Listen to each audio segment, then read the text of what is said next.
हजरत अली ने फरमाया, बच जाओ, रोटी की बद दुआ आपका नसीब तबाह कर देगी। ये कब बद दुआ देती है, हर शख्स जान ले। रिस्क इंसान को किस वक्त बद दुआ देता है और क्यों बद दुआ देता है, इस हवाले से हम आपको हजरत अली राजी अल्लाह ताला अन्हु के फरमान के मुताबिक बताएंगे और ये भी बताएंगे कि रिस्क की बद दुआ से इंसान पर कब मुसीबत और कौन सा अजाब आता है, और रिस्क की बद दुआ से बचने की क्या तदबीर है, ये भी आपको बताएंगे कि रिस्क की बद दुआ के मुताल्लिक हजरत अली राजी अल्लाह ताला अन्हु का फरमान किया है। लेकिन पहले आपको अहादीस नबवी में से एक वाकया सुनाते हैं जिसका ताल्लुक हजरत अली के फरमान के साथ है। ये वाकया आप सल्लल्लाहु अलैहि वसल्लम के दौर का है। रवायात में आता है कि एक शख्स आप सल्लल्लाहु अलैहि वसल्लम की खिदमत में हाजिर हुआ और अर्ज करने लगा कि या रसूल अल्लाह, मैं बहुत गरीब हूँ, मुझे कोई ऐसा अमल बताएं कि मैं अमीर हो जाऊं और मुझे गुर्बत से नजात मिल जाए। तो आप सल्लल्लाहु अलैहि वसल्लम ने उस शख्स को कहा कि चावल खाया करो। तो वो शख्स ये अरशाद सुनकर चला गया और कुछ देर बाद एक और शख्स आप सल्लल्लाहु अलैहि वसल्लम की खिदमत में हाजिर हुआ और कहने लगा कि या रसूल अल्लाह, मेरे पास उतनी दौलत है कि मुझसे संभाली नहीं जाती, मुझे कोई अमल बताएं कि मेरी दौलत कम हो जाए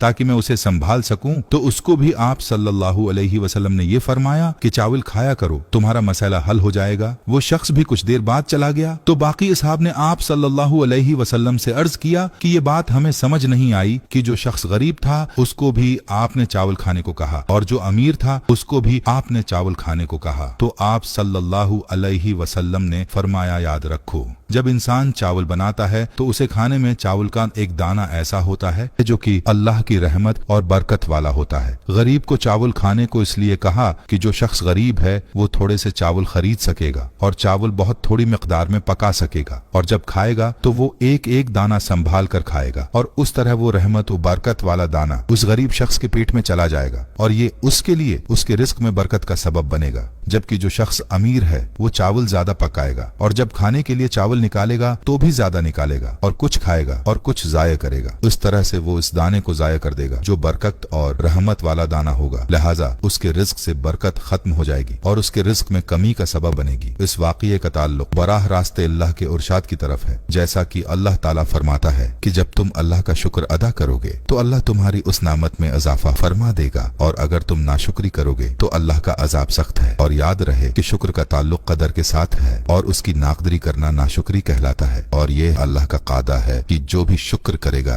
और अल्लाह के रिज्क की कदर करेगा उसको अल्लाह मजीद अता करेगा, और जो नाशुक्री करेगा अल्लाह के रिज्क की नाकदरी करेगा, अल्लाह इससे अपनी नामतें छीन कर उसको परेशानी और गम की मुसीबतों और अजाब में मुब्तला कर सकता है। लिहाजा हमें चाहिए कि हर हाल में अल्लाह का शुक्र अदा करें और अल्लाह की नामतों की और अल्लाह के रिज्क की कदर करें। अल्लाह से आफियत मांगते रहें, अल्लाह से मुआफी मांगते रहें और नाशुक्री और रिज्क की नाकदरी से अज्तनाब करें। कहीं ऐसा ना हो कि अल्लाह हमसे नाराज हो जाए। हमें चाहिए कि अल्लाह की नामतों की नाशुक्री से बचें। रिज्क की नाकदरी का क्या नुकसान है, इस बारे में हजरत अली राजी अल्लाह ताला अन्हु की ये एक हदीस मुलाहजा फरमाइए। हजरत अली लोगों को दर्स व अखलाक दे रहे थे कि किसी ने पूछा, ए अमीरुल मोमिनीन, जिंदगी में अजाब और परेशानी आने की सबसे बड़ी वजह क्या है? बस जैसे ही ये पूछा गया तो हजरत अली राजी अल्लाह ताला अन्हु ने फरमाया, ए बंदा खुदा, अचानक से अजाब आने की सबसे बड़ी वजह अल्लाह के रिज्क की बद दुआ है। तो वो शख्स पूछने लगा, या अली, रिज्क की बद दुआ वो कैसे? तो हजरत अली राजी अल्लाह ताला अन्हु ने फरमाया कि इंसान जब बचे हुए खाने को जमीन पर फेंक देता है और वो बचा हुआ रिज्क जमीन पर कुचला जाता है तो इस वक्त वो फरियाद करता है कि ए अल्लाह, तूने मुझे इंसान के लिए खल्क तो किया है, लेकिन इंसान मेरी कदर से नावाकिफ होकर मुझे कुचलते हुए जा रहे हैं। याद रहे कि जब भी खाना खाओ तो दस्तरख्वान पर वो बची हुई रोटी को खा लेना और इतना ही खाना खाया करो जिसको आखिर तक खा सको, क्योंकि मैंने अल्लाह के रसूल सल्लल्लाहु अलैहि वसल्लम से सुना है कि जब गरी हुई रोटी इंसान खाता है तो वो इंसान के लिए शफा बन जाती है। अगर रास्ते पर चलते ये देखो कि जमीन पर रोटी पड़ी है और वो कचली जा रही है तो अल्लाह का नाम लेकर उसको उठाकर किसी ऐसी जगह रख दो जहां वो पैरों में न कचली जाए और अल्लाह की दूसरी मखलूक उसको आराम से खा सके। ऐ शख्स, इस अमल से अल्लाह का रिज्क तुम्हारे लिए दुआ करेगा और रिज्क की दुआ अल्लाह कभी रद्द नहीं करता। आपने मुलाहिजा किया कि रिज्क की नाकदरी नाकदरी करना कितना सख्त गुनाह है। और आज हमारी जिंदगी में जितनी परेशानियां हैं रिस्क में बेबरकती है, इसकी सबसे बड़ी वजह यह भी है कि आज हमारे माशरे में रिस्क की नाकदरी की जाती है। कुचरे के अंदर रिस्क फेंक दिया जाता है और रिस्क की कदर नहीं की जाती। और याद रहे कि अहादीस नबवी सल्लल्लाहु अलैहि वसल्लम में भी रिस्क की नाकदरी की सख्त मुमानात है। और यही नाकदरी रिस्क में तंग दस्ती का एक बहुत बड़ा सबब है, लेकिन इस चीज पर हमारी नजर ही नहीं जाती। ये हदीस मुलाहजा फरमाइए। हजरत आयशा रजी अल्लाह ताला अन्हा फरमाती हैं, आप सल्लल्लाहु अलैहि वसल्लम एक मर्तबा घर तशरीफ लाए, रोटी का टुकड़ा रखा हुआ देखा, उसको साफ किया और फिर खा लिया और फरमाया, आयशा अच्छी चीज का एहतराम करो, क्योंकि ये चीज यानी रोटी जब किसी कौम से गई है तो दोबारा लौट कर नहीं आई। इस हदीस को सुनने के बाद अगर हम अपने घरों के हालात देखें तो खुद ब खुद हमें ये बात समझ आ जाएगी कि आज हमारे रिस्क के अंदर बरकत क्यों नहीं है, हमारे घर के अंदर परेशानी क्यों है और हर कोई परेशानियों के गुण क्यों गा रहा है। यहाँ मशाहदा है कि अक्सर घरों में बर्तन के अंदर खाना छोड़ दिया जाता है, अपनी थाली में इतना खाना निकाल लिया जाता है जो जरूरत से ज्यादा होता है और फिर आधा खाना बर्तन में छोड़ दिया जाता है, जिसके बाद फेंक दिया जाता है। और बाज लोग तो उस खाने को साफ जगह पर भी नहीं फेंकते, कुछ तो नाली में ही ये खाने बहा देते हैं। याद रहे कि इस तरह करने से घर के अंदर की बरकत खत्म हो जाती है, घर में गरबत और परेशानियां आती हैं और यूं ये आदत इंसान को गरीब बना देती है। घरों के अलावा अगर होटलों में उस चीज का मुशाहदा किया जाए, शादी ब्याह की तकरीबात के दौरान इस चीज का मुशाहदा किया जाए तो इंसानी अक्ल दंग रह जाती है कि तकरीबात में खाने की किस हद तक बेकदरी की जाती है। अल्लाह पाक से दुआ है कि अल्लाह पाक हमें रिज़्क की कदर करने की तौफीक अता फरमाए, आमीन।